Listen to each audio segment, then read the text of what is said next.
Hello po, ako po si Zia at share ko lang po sa inyo ang ganap sa school sa araw na ito. 7 a.m. pa lang, paalis na ako ng bahay. On my way to school kasi magkakaroon kami ng research title defense. Dapat matagal na namin to tapos. Pero dahil sa sobrang init ng panahon at laging suspended yung classes namin, so na-move yung schedule, which is supposedly 1 to 5 p.m. kami pero naging 7 to 11 a.m.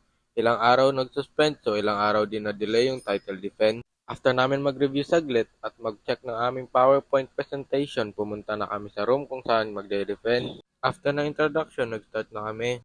At nagulat kami, title pa lang, nag-react kaagad yung mga panelists. Meron kasi kaming nalagay na word na need palitan o baguhin. Kaya halos buong research paper need i-revise. After ng last na nag-present, uwian na. Pero bago ako umuwi, nag-ikot muna yung dalawa kong kaklase sa parking lot gamit ang scooter. Maraming salamat po sa patuloy na sumusuporta at sumusubaybay sa page at sa mga videos ko. Maraming salamat po sa inyong panonood. Please pa-like, follow at pakishare naman po ng page at ng mga videos ko. Hanggang dito na lang po muna. Bye-bye!